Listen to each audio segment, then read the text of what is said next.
नमस्कार, स्वागत है आप सभी का हमारे इस खास प्रोग्राम में। मैं हूं आपके साथ सुनील चौहान। छत्तीसगढ़ में विधानसभा चुनाव के ठीक पहले ईडी की लगातार कार्रवाई को लेकर भाजपा और कांग्रेस में जमकर सियासत छिड़ी हुई है। पिछले कुछ महीनों में छत्तीसगढ़ में डेरा जमाई ईडी ने शराब, कोल, परिवहन, महादेवा, सट्टा और अब चावल और जल जीवन मिशन में गड़बड़ी को लेकर जांच का दायरा बढ़ाते हुए लगातार छापेमारी की कार्रवाई कर रही है। छत्तीसगढ़ में सियासी पारा हाई है। छत्तीसगढ़ में विधानसभा चुनाव के ठीक पहले ईडी की लगातार कार्रवाई को लेकर भाजपा और कांग्रेस ने जमकर सियासत छिड़ी हुई है। पिछले कुछ महीनों से छत्तीसगढ़ में डेरा जमाई ईडी ने शराब, कोल, परिवहन, महादेव, सट्टा और अब चावल और जल जीवन मिशन में गड़बड़ी को लेकर जांच का दायरा बढ़ाते हुए लगातार छापेमारी की कार्रवाई की जा रही है।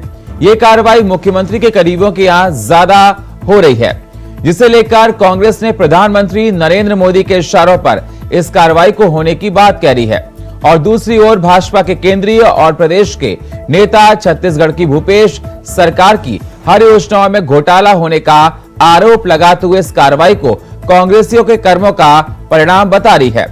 मुख्यमंत्री भूपेश बघेल के जन्मदिन के दिन ईडी ने मुख्यमंत्री के सलाहकार विनोद वर्मा और 2 ओएसडी आशीष वर्मा सहित अन्य करीबियों के यहां दबिश देकर जांच की है, जिसे लेकर सियासत काफी गर्म है। रावण का घमंड नहीं टीका तो बचत लोगों क्या विषाद। तो ये अति का अंत होता है और छत्तीसगढ़ में ये शांतिप्रिय प्रदेश है और यहाँ ये अति कर चुके हैं। जनता देख रही है और जनता मुंह तोड़ जवाब देगी। ये सोचते हैं कि इन एजेंसियों के माध्यम से यदि चुनाव लड़ना चाहते हैं तो मुगालते में छत्तीसगढ़ की जनता प्रजातांत्रिक व्यवस्था में बहुत दृढ़ आस्था व्यक्त करती है। कांग्रेस सरकार में महादेव ऐप सट्टा शुरू हुआ, ये आपत्तिजनक है। ये उसकी प्लेट निकालिएगा और ये रमन सिंह सरकार के समय से चल रहा है, ठीक है। और वो सरकार की उसमें भूमिका नहीं है, चाहे वो भूपेश जी की सरकार हो चाहे रमन सिंह की सरकार हो। ये अवैध एक सट्टेबाजी का कारोबार है और वो सरकार के संरक्षण में नहीं चल रहा। पहले रहा होगा कि चिटफंड को उन्होंने बहुत संरक्षण दिया तो मुझे नहीं पता, पर सरकार के समय शुरू हुआ ये कहना गलत है। आज मैं यही कहना चाहता हूं कि अभी तक भूपेश बघेल जी और उनकी सरकार को हम शराब घोटाला में गिनते थे, कोयले घोटाले में गिनते थे, चावल घोटाला में गिनते थे। आज ये मालूम हुआ कि सट्टे में भी मुख्यमंत्री निवास का मुख्यमंत्री ऑफिस जुट के तार जुड़े हुए हैं और ये तार जुड़े, ईडी ने इस बात को साबित भी कर दिया है कि उनके तार कहां से कहां तक जुड़े हैं। मोटी रकम मंथली इनको दिया जाता था और ये पूरे प्रमाण और साक्ष्य के साथ ईडी इनके घरों पे गए हैं और प्रमाण प्रस्तुत किए हैं। भूपेश सरकार के अनेक बड़े अधिकारी, मुख्यमंत्री निवास से जुड़े हुए लोग, कुछ लोग जेल में हैं तो कुछ लोग बेल में। आज चारों तरफ इस बात की चर्चा हो रही है कि अब तो ये स्पष्ट है और भूपेश सरकार भ्रष्ट है। आज लोग कह रहे हैं, छत्तीसगढ़ के गांव-गांव में ये नारा लग रहा है। एक तरफ कांग्रेस कहती है कि भूपेश है तो भरोसा है, लेकिन जनता कह रही है कि भूपेश है तो भरोसा है और छत्तीसगढ़ के गांव-गांव में भ्रष्टाचार को इस कांग्रेस सरकार ने परोसा है। तो लगातार सियासत जोरों पर हो रही है। बीजेपी कांग्रेस एक दूसरे पर आरोप लगा रही है। हमारे साथ चर्चा में जुड़ चुके हैं अनुभव शुक्ला जी, प्रवक्ता कांग्रेस के हमारे साथ जुड़ चुके हैं। स्वागत है अनुभव जी आपका। हमारे साथ जुड़ चुके हैं के शर्मा, वरिष्ठ पत्रकार हमारे साथ। के शर्मा जी, स्वागत है आपका। और हमारे साथ जुड़ चुके हैं सौरभ सिंह जागृत, प्रवक्ता हैं भारतीय जनता पार्टी के। स्वागत है सौरभ जी हमारे साथ चर्चा में जुड़ने के लिए। सबसे पहले अनुभव जी, मैं आपके पास ही आना चाहूंगा। अनुभव जी, जिस प्रकार से आप कह रहे हैं कि ईडी केंद्र सरकार के द्वारा काम कर रही है, उनके कहने पे काम कर रही है, मैं आपसे ये जानना चाहता हूं किसी के कहने पर काम करें। अगर आप पाक साफ है ना, अगर आप बिल्कुल पारदर्शी हैं तो आपको डर नहीं होना चाहिए। डर की वजह आखिर क्या है? सबसे पहले तो आपको और आपके सारे दर्शकों को मेरा नमस्कार। नमस्कार सौरभ जी सर। और शर्मा जी, आप दोनों को भी मेरा बहुत बहुत नमस्कार। देखिए सुनील जी, जो आप बात कह रहे हैं कि डर है, तो ये तो आप कह रहे हैं। माननीय श्री भूपेश बघेल जी ने साफ साफ प्रेस कॉन्फ्रेंस में कहा है कि छत्तीसगढ़ के लोग डरते नहीं हैं, चाहे जेल जाने से हो चाहे मरने से भी हो। इस प्रकार की झूठी कार्यवाही जो भारतीय जनता पार्टी के नेतृत्व में, शीर्ष नेतृत्व के इशारों पे ईडी से कराई जा रही है, तो ये सारी जो झूठी बातें हैं, आप जो कह रहे हैं कि अगर आप साफ है, तो मैं आपको बताता हूं कि आज तक ईडी में 5,422 केस दर्ज किए गए हैं, जिसमें से 5,310 प्रधानमंत्री मोदी के आने के बाद दर्ज किए गए हैं। तो इससे बिल्कुल साफ जाहिर होता है, और इसमें से सारे लगभग 95% मुद्दे जो केस हैं वो सब विपक्षी दल के नेताओं के खिलाफ, कहीं यहाँ तो कहीं वहां। तो ये बिल्कुल सिद्ध है कि ईडी और आईटी और इस प्रकार की केंद्रीय संस्थाओं का दुरुपयोग करके, इस्तेमाल करके भारतीय जुमला पार्टी जो है वो हम पे सीधे तरीके से हमसे राजनीतिक लड़ाई नहीं कर पा रही है। छत्तीसगढ़ में भारतीय जनता पार्टी तो वो दूसरे तरीकों से बैकडोर से घूम के यहाँ लेकिन अनुभव जी, सौरभ, मैं आपको बता दूं, जिस प्रकार से बीजेपी का ये कहना है कि पहले तो सुना जाता कि चावल घोटाला है, ये घोटाला है, अब तो सट्टा घोटाला की बात निकल कर आ रही है। उनका कहना है कि पैसा ट्रांसफर किया जा रहा है, जगह जगह से पैसा आ रहा है। मैं वही आपको बता रहा हूं कि ये सारी ऐसे कुल मिला के पिछले 1 साल में इन्होंने 6 केस यहाँ पे दर्ज किए हैं, जिसमें जल जीवन मिशन और चावल सप्लाई का नया है, डीएमएफ का हो गया, कोयला का हो गया, सट्टे का हो गया, आबकारी का हो गया। वही चीज मैं आपको बता रहा था कि 5,000 5,500 में से 5,300 केस, जैसे कि मैंने आपको बताया कि भारतीय जनता पार्टी के सत्ता में आने के बाद, ठीक है अनुभव जी, ठीक है, केस अगर कोई दर्ज कर रहे हैं तो आपको डरना नहीं चाहिए। अगर केस, मैं आपको बोल चुका हूं कि माननीय श्री मुख्यमंत्री जी ने साफ साफ प्रेस कॉन्फ्रेंस, लेकिन सर जिस प्रकार से बयानबाजी निकल कर आ रही ना, उससे तो ये लग रहा है कि मन में कहीं ना कहीं संशय है, मन में कहीं ना कहीं संशय। सर ये बात निकल कर सामने आ रही। देखिए, डर जिस पार्टी के अंदर है वो पार्टी कार्रवाई करवा रही है। अगर डर नहीं होता तो सामने से सौरभ जी मेरी आवाज आपको मिल रही है? हरकत है, ये बिल्कुल साफ साफ है और जनता इनको जवाब देगी अभी चुनाव में। सौरभ जी, उनका ये कहना है हम पाक साफ हैं, हमें किसी बात का कोई डर नहीं। ईडी की कार्रवाई आप लोग करवा रहे हैं, ईडी का गलत इस्तेमाल आप लोग कर रहे हैं।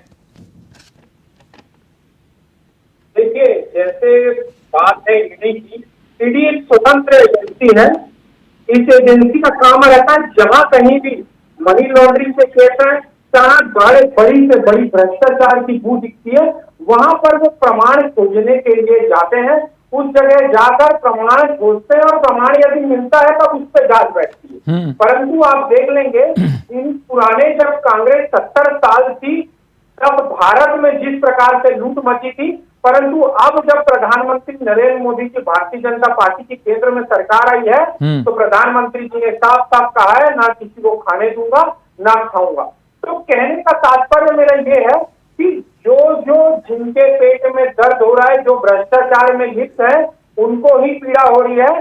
छत्तीसगढ़ के मुख्यमंत्री जी भूपेश बघेल जी का बयान आता है, चाहे वो शराब घोटाला हो चाहे चावल घोटाला हो, वो कहते हैं कि ईडी निष्पक्ष रूप से जांच नहीं कर रही है, हमारे जो सहभागी हैं उन लोगों पे जांच बैठा रही है। भाई साहब, कहीं ना कहीं ईडी जो जांच कर रही है वो निष्पक्ष रूप से कर रही है, और भूपेश बघेल जी के साथी सहपाठी इसमें मिले हुए हैं, तभी उनके पेट में दर्द हो रहा है। सौरभ जी, उनको बयान ये देना चाहिए कि जो गलत करेगा वो सौरभ जी जवाब दीजिए, परंतु वो ये बयान देते हैं कि केंद्र की सरकार ईडी में छत्तीसगढ़ भ्रष्टाचार में आप लिप्त हैं, इसलिए आप लोगों के पेट में दर्द हो रहा है। अनुभव जी जवाब दीजिए।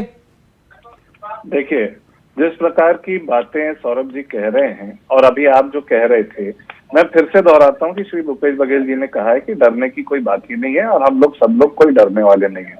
मैं आपको एक पैटर्न बताता हूं, ऐसा क्यों होता है कि ईडी की प्रक्रिया सिर्फ तभी होती है जब कोई किसी प्रकार की राजनीतिक हलचल या कोई एक इस प्रकार का राजनीतिक माहौल जब इस प्रदेश में बनता है, तभी यहाँ पे ईडी के छापेमारी क्यों होती है। अगर वो निष्पक्ष संस्था है तो ऐसा क्यों होता है? ऐसा कोइंसिडेंस संभव नहीं है। एक बार, 2 बार, 3 बार, 4 बार। मैं आपको उदाहरण देता हूं, जब 85वां अधिवेशन होना था कांग्रेस का, उस वक्त क्यों यहाँ पे ईडी की छापेमारी हो रही थी? उसके पहले सौरभ जब जी, उत्तर प्रदेश में, आसाम में, हिमाचल प्रदेश में, कर्नाटक में चुनाव थे, उस दौरान यहाँ पे ईडी की छापेमारी आई सौरभ जी, जवाब दीजिए। चल रही थी। जब भी अमित शाह यहाँ आते जी, हैं, सौरभ जी, आने के पहले ईडी क्यों आती है? अगर ऐसा है कि ना खाऊंगा ना खाने दूंगा, जो नरेंद्र मोदी जी सौरभ जी जवाब दीजिए।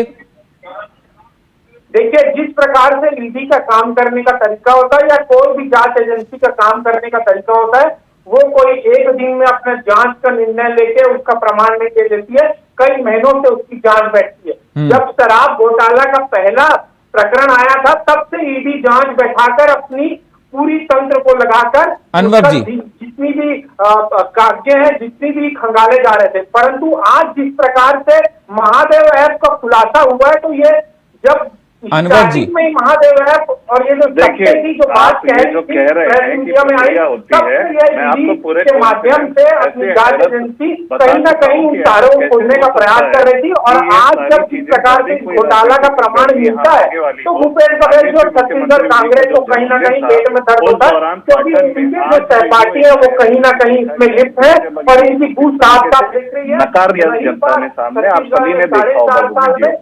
जब इस प्रकार का रवैया भारतीय जनता पार्टी को भी मालूम होता है, तो वो करते हैं इस प्रकार के, जो ये बोले 2 महीने बाद आप संपत्ति को अटैच करते हैं, उसके 2 महीने बाद आप गिरफ्तारियां करते हैं, उसके 1 महीने बाद आप चार्जशीट दाखिल करते हैं। इस दौरान आप क्या करते हैं उसके साथ? आप लॉकर खुलवा के निजी जेवर जब्त करते हैं। विनोद वर्मा जी ने अपना बिल भी दिखाया, जो उनके पास जेवर है उसको भी ले गए, जो उनके घर पे सोना था।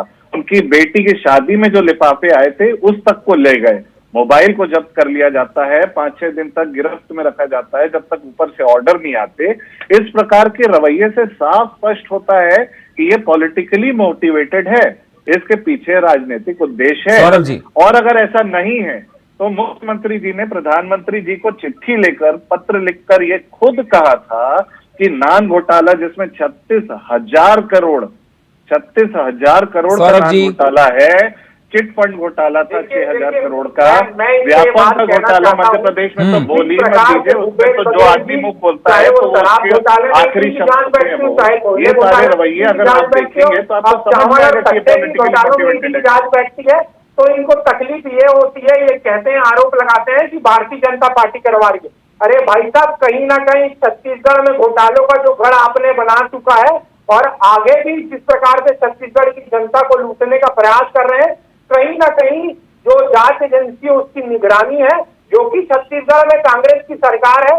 भूपेश बघेल जी को यह बयान देना चाहिए कि यदि कोई भी आरोपी इसमें संलग्न दिखेगा, इसमें इसकी भागीदारी होगी, तो उसकी कड़ी से कड़ी सजा होगी। परंतु वो ये कहते हैं कि केंद्र सरकार, इन भारतीय जनता पार्टी की सरकार जो है, वो छत्तीसगढ़ में कांग्रेस सरकार को डैमेज करने के लिए ईडी की जांच बैठाती है। ऐसी कोई बात नहीं। ईडी जो है स्वतंत्र रूप से जांच एजेंसी है, उसका काम है जांच करना, और यदि प्रमाण मिलता है तब उस पर कार्रवाई होती है, वरना। अनुभव जी देखिए, मुख्यमंत्री जी ने स्वयं ये बयान दिया है, उन्होंने प्रेस कॉन्फ्रेंस में ये कहा भी है कि उन्होंने जो सबूत हैं वो केंद्र सरकार को भेजने के और जताने के प्रयास भी किए। केंद्र सरकार किसी भी प्रकार का समर्थन राज्य सरकार के साथ और कार्रवाई में करने तैयार नहीं है। विनोद वर्मा जी, क्योंकि वो बूथ मैनेजमेंट का और राजनीतिक ट्रेनिंग का काम करते हैं कांग्रेस में, इसलिए उनको अटैक किया जा रहा है, ताकि राजनीतिक बढ़त कांग्रेस की बनते जा रही है। और भूपेश बघेल जी का जो नारा है 75 पार का, जिसके पर हम तत्पर हैं, वो चाहते हैं कि वो ना हो, इसलिए खास तौर से उनके ओएसडीज को, उनके निजी, उनके करीबी और जो कांग्रेस में बड़े पदों पे हैं, उनको घेरने का पूरा प्रयास है। राम विचार नेताओं को टिकट दी है, जिनके खिलाफ नार्को टेस्ट में स्वयं ये कबूल किया गया था कि उनको 1 करोड़ रुपए दिया है। उमेश सिन्हा ने नार्को टेस्ट में ये खुद कबूल किया था कि राम विचार नेताओं को 1 करोड़ रुपए दिया था। इंदिरा प्रियदर्शनी घोटाले में, उन बारे में आप कभी बात नहीं करेंगे, आप उन्हीं बारों में बात करेंगे। कांग्रेस सरकार का जो चाल चरित्र और चेहरा है, ये साफ स्पष्ट कैसे होता है, मैं आपको बता देता हूँ। इन्हीं के जो पूर्व प्रदेश अध्यक्ष रहते हैं मोहन मरकाम जी, डीएमएफ फंड का घोटाला स्वयं कबूल करते हैं और ये कहते हैं कि छत्तीसगढ़ में बीएमएफ फंड का घोटाला हुआ है, परंतु उससे कुछ दिन बाद छत्तीसगढ़ की कांग्रेस सरकार उनको प्रदेश अध्यक्ष से मुक्त कर देती है। उसके बाद ये आदिवासी का अपमान कैसे करते हैं? इसके बाद मोहन मरकाम जी के बाद दीपक बैज जी आते हैं। दीपक बैज जी ये कहते हैं कि छत्तीसगढ़ में जो विधानसभा टिकट जो है वो 50 साल से कम को मिलेगी, परंतु वही शैलजा जी का बयान आता है कि ऐसी कोई स्पष्टता नहीं है, ऐसी कोई बात नहीं है। पर मेरे कहने का तात्पर्य साफ साफ है कि आदिवासी के हितैषी तो है ही नहीं, परंतु जो भ्रष्टाचार की बात करते हैं, इनके कांग्रेस शासनकाल में इनको पद मुक्त होना पड़ता है, जिस प्रकार से मोहन मरकाम जी को होना पड़ा। उसी प्रकार से आज छत्तीसगढ़ में जिस प्रकार से घोटाले दिख रहे हैं, छत्तीसगढ़ घोटालों का गढ़ बन चुका है। मैं तो ये कहता हूँ जनता साफ साफ सब देख रही है, भूपेश बघेल जी के बयान को भी देख रही है और ईडी की जांच। लेकिन सौरभ जी कांग्रेस का ये कहना है कि जांच कीजिए, लेकिन जांच में राजनीतिकरण ना हो। देखिए, जांच में कोई राजनीतिकरण नहीं हो रही है। कहीं बता रहे हैं कि वो शादी के एनवेलप ले गए, ज्वेलरी ले गए, ऑर्नामेंट सारे ले गए, बता रहे अभी सौरभ जी का कहना है कि ओएसडी के घर पे गए। कहीं ना कहीं जांच देखिए, कहीं ना कहीं ईडी भी ये कह चुकी है कि भूपेश बघेल जी, कांग्रेस सरकार जो है ईडी के जांच में अड़ंगा डाल रही है। यदि आपने कुछ किया नहीं है, चाहे आपका मोबाइल ले जाए, लैपटॉप ले जाए, आपको परेशानी क्या है? आप यदि सच्चे हैं तो आपको डर किस बात का है? आपका मोबाइल, लैपटॉप अनुभव जी जल्दी से ले जाए, आपको डरने की बात नहीं। यदि आपने कुछ नहीं किया तो डरने की कोई बात नहीं है। परंतु मैं कहना चाहता हूँ ये डर इसलिए है कि कहीं ना कहीं सारे दुबई में महादेव ऐप के कारण से जुड़ी हुई है, इस कारण इनको पीड़ा बताया कि जन्मदिन के दिन उनके निजी लोग, उनके करीबी लोग पे पाटन पे कार्यक्रम ना हो पाए, राजनीतिक बढ़त जो कांग्रेस को मिल रही है वो ना मिल पाए। मैंने अभी आपको हवाला भी दिया कि आज वीडियो आया, आप सबने देख ही लिया होगा, कि जिसमें विजय बघेल जी हैं, उनको एक वहां के स्थानीय व्यक्ति हैं, नागरिक हैं, जो उनको उनकी सच्चाई बता रहे हैं। और जैसा मैं पहले भी कह चुका हूं, मैं दोबारा कहता हूं, उनकी तो जमानत जब्त होगी और हम 75 पार करेंगे। बाकी इस प्रकार से निजी संपत्ति और ये सारी चीजों पे भी वो हमला करते हैं, इससे ये सिद्ध होता है कि ये पॉलिटिकली मोटिवेटेड है। जहां तक नरेंद्र मोदी जी का इनने कहा कि ना खाऊंगा ना खाने दूंगा, तो वो खाने की बात कर रहे थे, खाने की बात कर रहे थे। इस देश में आज भी दुनिया में सबसे जल्दी से जवाब उस बारे में आप नहीं बोलेंगे। आदिवासियों के बारे में मुझे तो बात ही मत करिए। आदिवासियों साल में आपने जिस प्रकार से भारत को लूटकर भागा गया है, रशिया में, चाइना में जिस प्रकार से आपने पैसे ट्रांसफर किए, तमाम कांग्रेस की सरकार लेके आती है, आपने क्या किया? और यदि 9 साल सेवा शासन के प्रधानमंत्री भारत को स्वच्छ, साफ और सुरक्षित बनाने का प्रयास कर रहे हैं, तो तमाम विपक्षी पार्टियों के पेट में दर्द हो रहा है। मैं तो ये कहता हूँ, यदि आपने कुछ किया नहीं है तो आपको डरने की बार-बार मैं कह रहा हूँ कि डरने की जरूरत नहीं है।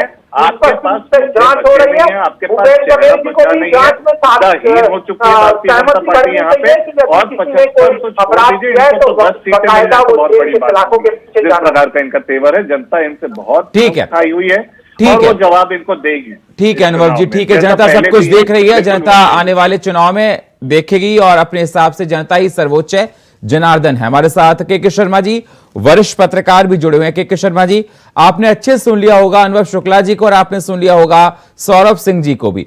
सवाल मेरा आपसे है कि जिस प्रकार से ईडी ने वहां कार्रवाई की, तब से सियासी पारा छत्तीसगढ़ का बहुत ज्यादा हाई है। क्या मायने लगाए जाएं जिस प्रकार से एक दूसरे के आरोप लगा रही हैं पार्टियां? कांग्रेस का कहना है कि कोई आरोप, कोई भ्रष्टाचार नहीं हुआ है, बदले की भावना से कार्रवाई की जा रही है, ईडी केंद्र के इशारे पर काम कर रही है। वहीं बीजेपी का कहना है कि इलाके में, पूरे प्रदेश में भ्रष्टाचार है। देखिए, ईडी की जो कार्रवाई है, चाहे केंद्र सरकार के अधीन है, ये सब दिख रहा है, लेकिन निष्पक्ष बनी रहनी चाहिए, ये भी है। निष्पक्षता के साथ साथ समय सीमा की बात जो हो रही है, कितनी निष्पक्ष है और समय सीमा किस समय में आप कार्रवाई कर रहे हैं। तीसरी बात है रिजल्ट ओरिएंटेड वर्क। आप अदालत में इसको कितना पुष्टि कर पाते हैं? अभी तक आपने जो कोयला घोटाले की बात हुई, शराब घोटाले की बात हुई, उसके बाद जब जो जल जीवन मिशन की बात हो रही है, चावल घोटाले की, दोनों केंद्र सरकार की और राज्य सरकार इन दोनों ही मामलों में कार्रवाई की है। पीएचई में जल जीवन में निलंबन की भी कार्रवाई हुई है और ईओडब्ल्यू ने भी कार्रवाई की है, एसीबी की भी कार्रवाई है, और इसके साथ ही राज्य सरकार जो कार्रवाई, केंद्र सरकार की एजेंसी भी आकर जांच कर चुकी है और वो जो गड़बड़ी पाई है, निलंबन की कार्रवाई, राशन दुकानों पर कार्रवाई हुई। दूसरी चीज जो है, जो सबसे महत्वपूर्ण बात है, जो सट्टा वाला महादेव एक सट्टा के मामले में जो मुखिया है वो हमारे छत्तीसगढ़ से आ रहा है और यहाँ से दुबई में बैठ के चला रहा है, और छत्तीसगढ़ की पुलिस ने जो कार्रवाई की उसमें अब तक 75 एफआईआर छत्तीसगढ़ में दर्ज हुए हैं और लगभग 450 लोग गिरफ्तारी हुई है, 16 करोड़ सीज किया गया और 2.5 करोड़ का सामान जब्त किया गया। कांग्रेस का कहना है कोई भ्रष्टाचार नहीं सर, अभी तो जांच हो रही है, कल तो पुलिस गई है, उसमें कितना राजनीतिक संरक्षण है सट्टा का, क्या मुख्यमंत्री निवास का उसमें जिन लोगों ने आपने पकड़ा है क्या उनसे किस प्रकार की संपत्ति मिली, किस प्रकार का सांठगांठ आता है और किस प्रकार से क्या दुबई तक के लोग शामिल हैं, क्या सटोरियों को राजनीतिक संरक्षण है, ये जनता भी सोचना चाहिए। जिस तरह से भाजपा कार्यालय में आज पत्रकार वार्ता लेके बृजमोहन अग्रवाल ने एक बड़ा आरोप लगाया है कि सीएम बौखला रहे हैं, इससे पता चलता है कि किसकी संलिप्त है, दुनिया भर की जो बातें, रमन सिंह के बयान आपने सुनाया, तो कुल मिलाकर के राजनीतिक जो परिणाम मूलक यदि ईडी विफल होती है तो इसका पूरा लाभ कांग्रेस को मिलेगा, ईडी यदि सफल होती है तो भ्रष्टाचार, महंगाई, बेरोजगारी के साथ जो भ्रष्टाचार बड़ा मुद्दा है उसका लाभ भाजपा को मिल सकता है। ये राजनीतिक इसके लिए समय है, लेकिन जांच एजेंसी जो है क्या रिपोर्ट लेके सामने आती है, जो सामान ले गई है उसको कोर्ट में पेश करना है और कोर्ट से किस प्रकार से आता है, क्या सत्ता को राजनीतिक संरक्षण है, ये बड़ा सवाल है। इसके लिए ईडी कितना सबूत जुटा करके कोर्ट में इसको पुष्टि कर पाती है कि नहीं, ये एक जनता की बात है। जी अनुभव जी, कितना राजनीतिक संरक्षण दिया जा रहा है सट्टेबाजी को? देखिए, माननीय श्री भूपेश बघेल जी ने ये स्वयं कहा है कि उन्होंने जो भी उनके पास प्रदेश के पास सबूत आए हैं वो केंद्र सरकार को देने का प्रयास किया, लेकिन केंद्र सरकार ईडी उसको स्वीकृति देने तैयार नहीं है। वो हमसे मदद चाहते ही नहीं है क्योंकि हम न्याय के और सत्य के साथ खड़े हैं। उनको झूठ और फरेब की राजनीति पुलिस ने किसको गिरफ्तार किया सर? जो पुलिस ने गिरफ्तार किया है वो संलिप्त होंगे ना किसी न किसी चीज में। सबूत जब दिए जा रहे हैं तो वो तक वो लेने तैयार नहीं है। इससे सिद्ध होता है कि उनके जो एजेंडा है उसके अनुसार वो प्रक्रिया करना चाहते हैं। वो एजेंडा जहां सिद्ध नहीं होते वो वहां बैकफुट पे जाते हैं। सौरभ जी बात रखिए अपनी। देखिए, जिस प्रकार से महादेव एक्ट की बात की जा रही है तो जो पुलिस जांच कर रही थी कहीं ना कहीं वो लिप्त है, तभी तो गिरफ्तारी हुई है, तभी वहां के जो करता धरता से दुबई में जाके उस सट्टा को चला रहे हैं। और रही बात उस सट्टे की, महादेव है वो उस जिला में हो रहा है जिस जिले में खुद मुख्यमंत्री जी भूपेश बघेल जी रहते हैं। जिला दुर्ग पड़ता है। दुर्ग भिलाई जिले के आसपास के क्षेत्रों में तमाम ये जो सट्टे का जो संरक्षण चल रहा था, बड़े बड़े नेता तमाम कंफर्म इसमें हो सकता है कि शामिल होंगे।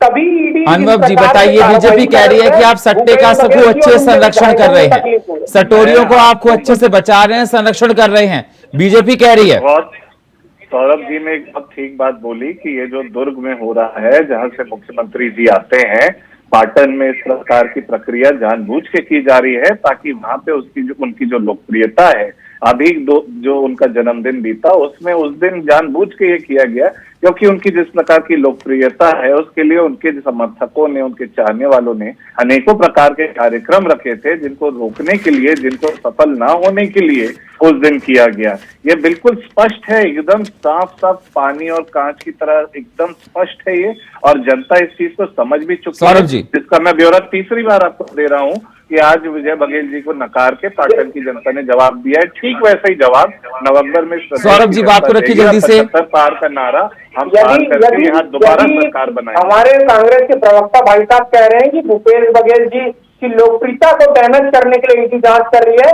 तो मैं ये बता दूं यदि वाकई में इन्होंने 4.5 साल अच्छा काम किया होगा, जनता की सेवा की होगी, ईडी क्या इस दुनिया की कोई ताकत आपके लोकप्रियता को खत्म नहीं कर सकती। परंतु जो कि इनके पेट में दर्द इसलिए हो रहा है क्योंकि इनके सारे जो है दुबई में जाकर बैठे और तमाम मनी लॉन्ड्रिंग के माध्यम से इनके नेता अपना घर और पेट और अपना जीवन भर रहे हैं। तभी इनको इसकी लोकप्रियता याद आ रही है। यदि ये वाकई में लोकप्रियता की बात करें, लेकिन सौरभ जी प्रूफ कीजिए ना उस चीज को, सौरभ जी प्रूफ कीजिए इस चीज को, सौरभ जी इस चीज को प्रूफ कीजिए। सौरभ जी अगर दुबई बैठे हैं, सटोरी वहां पर काम कर रहे हैं, बुकीज वहां पर काम कर रहे हैं, तो प्रूफ कीजिए ना, उसको पुष्टि कीजिए उसकी।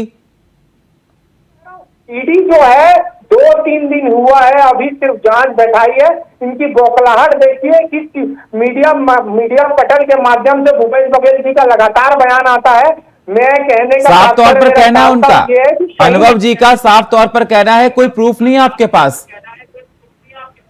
मैं वही कह रहा हूँ, कुछ दिन रुक जाइए, यदि प्रूफ आना होगा। ईडी निष्पक्ष रूप से जांच कर रही है, यदि इनके तारे जुड़े होंगे तो कहीं ना कहीं वो स्पष्ट हो जाएगा कि जिस प्रकार से संरक्षण मिला जा रहा है। यदि प्रूफ की बात कर रहे हैं तो भूपेश बघेल जी खुद बयान देते हैं कि कुछ महीने पहले महादेव ऐप के कई कटोरियों को जेल में दाखिला। शर्मा जी जल्दी से 10 सेकंड में बात, शर्मा जी जल्दी से 10 सेकंड में बात। भ्रष्टाचारी वहां हो रहा है। जो सट्टा वाला मामला है, इसका किंग दुरुप सर निकल करके यदि दुबई में इतना बड़ा बिजनेस फैला चुका है, तो इसमें जो महत्वपूर्ण बात है, ईडी उस तक कब पहुंचेगी जो सीएम साहब सवाल कर रहे हैं। तो मुखिया यदि पकड़ में आ जाएगा वहां से, तो ये सारे कनेक्शन आपके क्लियर हो जाएंगे। राजनीतिक आप आक्रमण तब करें, मेरे को कहकर ईडी स्वतंत्र एजेंसी है, लेकिन राजनीति के जगह में जो अपराधी है मुख्य। अनुभव जी 10 सेकंड में बात, अनुभव जी 10 सेकंड में बात, जल्दी से। मैं बस ये आखिरी में ये बात कहना चाहता हूं कि श्री शर्मा जी ने जो बात कही कि यदि ईडी का अगर पक्ष ऐसा होगा तो कांग्रेस भी हाथ आएगा और वैसा होगा तो भारतीय जनता पार्टी के हाथ आएगा। एक और दूसरी, चलिए बहुत बहुत शुक्रिया आप सभी मेहमानों का चर्चा में जुड़ने के लिए। इस समय हमको इतनी इजाजत दे रहा है, बहुत बहुत शुक्रिया। अनुभव शुक्ला जी आपका, के शर्मा जी आपका, सौरभ सिंह जागृत जी आपका। लेकिन सवाल इस बात का बना हुआ है, अगर घोटाला हुआ है तो ईडी में निकल कर आएगा, लेकिन लगातार कांग्रेस इस बात का सवाल उठा रही है कि ईडी बदले की भावना से काम कर रही है। लेकिन कांग्रेस का यह भी कहना है कि हम पाक साफ हैं। ठीक है, जांच में सामने आएगा कौन पाक साफ है, कौन पाक साफ नहीं है। जनता डिसाइड करेगी आने वाले इलेक्शन में कि किस पर विश्वास किया जाए और किस पर नहीं। और फिलहाल हमारे इस खास प्रोग्राम में इतना ही। बाकी खबरों के लिए आप बने रहिए इंडिया वॉइस के साथ। तब तक के लिए नमस्कार।